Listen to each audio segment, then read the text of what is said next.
राधे राधे दोस्तों। आज हम आपको सुनाएंगे पाप मोचनी एकादशी व्रत की कहानी। पाप मोचनी यानी पापों का नाश करने वाली चैत्र माह के कृष्ण पक्ष की एकादशी को पाप मोचनी एकादशी और पाप कुंसा एकादशी के नाम से भी जाना जाता है। दोस्तों, अगर आप हमारे चैनल पर नए हैं तो प्लीज़ हमारे चैनल को सब्सक्राइब करें, वीडियो को लाइक करें और शेयर करें। प्राचीन समय की बात है। काशीपुरी में एक देवदत्त नाम का ब्राह्मण रहता था। उसकी एक पुत्री थी जिसका नाम मालती था। मालती एक पापनी और दुराचारी स्त्री थी। उस ब्राह्मण ने अपनी पुत्री का विवाह सत्यशील नाम के एक बड़े विद्वान ब्राह्मण के साथ कर दिया, परंतु वह रूप यौवना युक्ता कभी भी पति को प्रिय नहीं हुई। वह अपने पति से प्रेम नहीं करती थी, वह उसे सदा द्वेष रखती थी। वह अपने पति पर क्रोध करके उसे अपने वशीभूत करने की इच्छा से पतित स्त्रियों के द्वारा बताए अनुसार अपने पति को दास के समान वश में करने के लिए वशीकरण की औषधियां लेने के लिए एक योगिनी के मंदिर में जाकर योगिनी को प्रसन्न करने लगी। वह दुराचारनी बहुत ही शीघ्र उस कुटी में जा पहुंची, जो बहुत ही लंबी चौड़ी और कांतिमान थी। वह योगिनी के आने की बाट में रुद्राक्ष की माला से जप कर रही थी। इस प्रकार उस स्त्री की प्रार्थना करने पर योगिनी ने प्रसन्न होकर उसे पति को वश में करने वाले मंत्र बताए। तब उस दुराचारनी स्त्री ने नमस्कार करके सूर्य की कांति के समान प्रकाशमान हीरे से जड़ित अपनी अंगूठी योगिनी को दे दी, जिससे प्रसन्न होकर योगिनी ने उसके हृदय का वृत्तांत जानकर उस मालती नाम की स्त्री को वशीकरण चूर्ण देकर कहा कि इस चूर्ण को अपने पति को किसी भी चीज में मिलाकर खिला देना। उसके ऐसा करने से तेरा पति तेरे वश में होकर किसी और के पास नहीं जाएगा और वह तेरे दुष्ट चरित्रों को देखकर भी कुछ नहीं कहेगा। तब उस व्यभिचारिणी उस स्त्री ने घर आकर संध्या के समय वह चूर्ण दूध में मिलाकर अपने पति को दे दिया। उस चूर्ण के पीने से उसके पति को क्षय रोग हो गया, जिससे वह दिनों दिन कमजोर होने लगा और उसके गुहा स्थान में घाव होने से कीड़े पड़ गए। अपने पति की ऐसी दशा हो जाने पर वह दुष्ट स्त्री इच्छा पूर्वक विचरने लगी। उसका पति घाव की पीड़ा से व्याकुल होकर त्राही त्राही पुकारने लगा और बोला, हे शोभनी, मैं तेरा दास हूँ, तेरी शरण में हूँ, मेरी रक्षा कर। मैं पर स्त्री की इच्छा नहीं करता हूँ।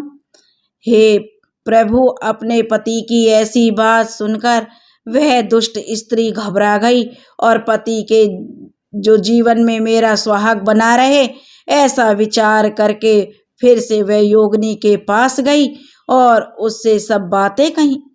तब उसने पहली औषधि को शांत करने के लिए उस दुष्ट औरत को दूसरी औषधि दी। उसका सेवन करते ही उस दुष्ट स्त्री का पति रोग से ठीक हो गया। अब वह सदैव घर में ही रहता था और अपनी पत्नी के वश में हो गया था। उसके स्त्री के पास सभी जातियों के व्यभिचारी मनुष्य घर के काम के बहाने से आने लगे और उस पाप के कारण उसके शरीर में जो भयानक प्राणनाशक फोड़े पड़ गए, जिन्होंने उसकी नाक, जिह्वा और दोनों कानों में छेद कर दिए। उस स्त्री के स्तन कट गए तथा उंगलियों की ठोंठ बंध गई और वह कुष्ठ रोगी हो गई। अंत में वह दुष्ट स्त्री देह त्याग कर नरक में चली गई।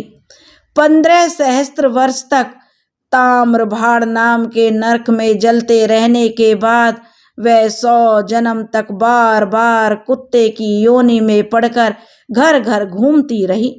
फिर सौराष्ट्र देश में पद्मा बंधु नामक ब्राह्मण की दासी के घर कुतिया बनी।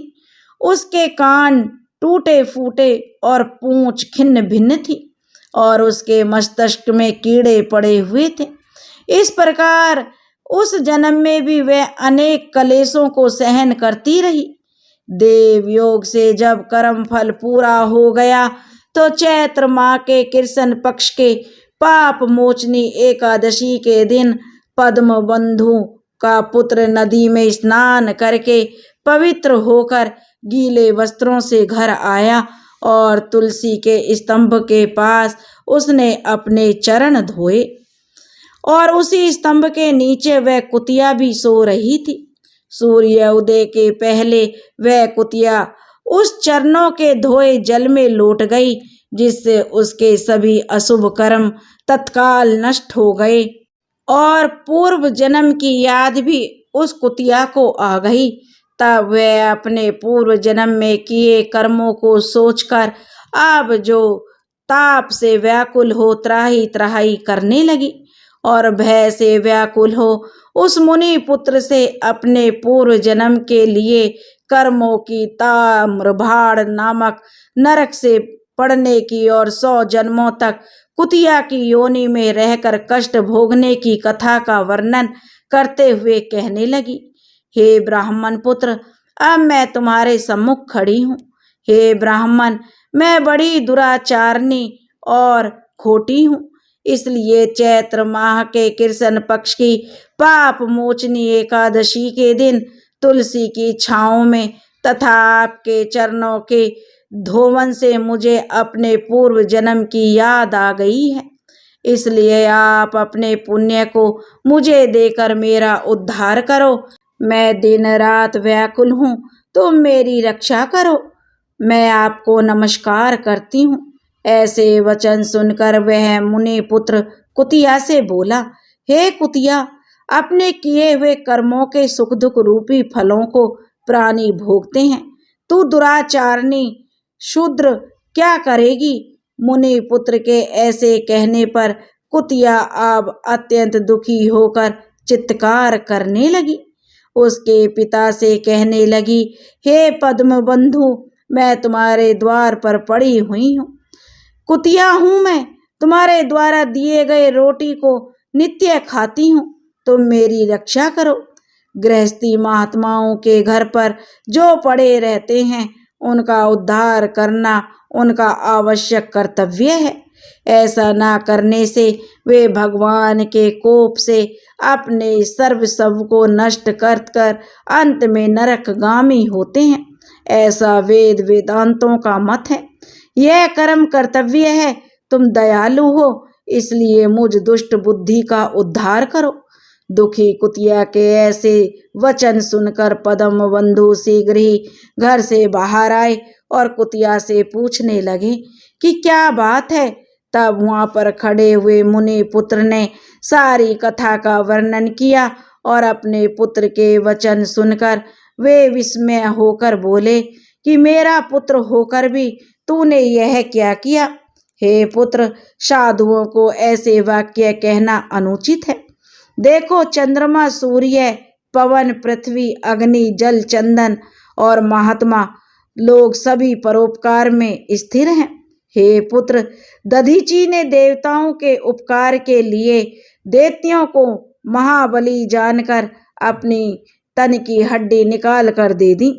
राजा शिवी ने कबूतर के बदले अपने मांस को काट कर दे दिया था और जीवित वाहन नामक राजा ने, जो जीमूत महान राजा था, वह भी महात्मा गरुड़ के लिए अपना जीवन दे दिया, उनका भोजन बना। विद्वान ब्राह्मण तो सदा दया ही करते हैं पुत्र। जैसे मेघ शुभ तथा अशुभ दोनों ही जगहों पर बराबर पानी बरसाता है और चंद्रमा चांडाल के घर में भी प्रकाश करता है, उसी प्रकार बार बार प्रार्थना करती हुई इस कुतिया के दुख को मैं अपने पुण्य के प्रभाव से दूर करूंगा। इस प्रकार पुत्र को समझाकर स्वयं पद्म बंधु ने कुतिया से कहा कि हे कुतिया, मैं तेरे निमित्त एकादशी के दिन क्या हुआ पुण्य तुम्हें देता हूँ। तू अब अपने सब पापों से छूटकर विष्णु लोक को जा।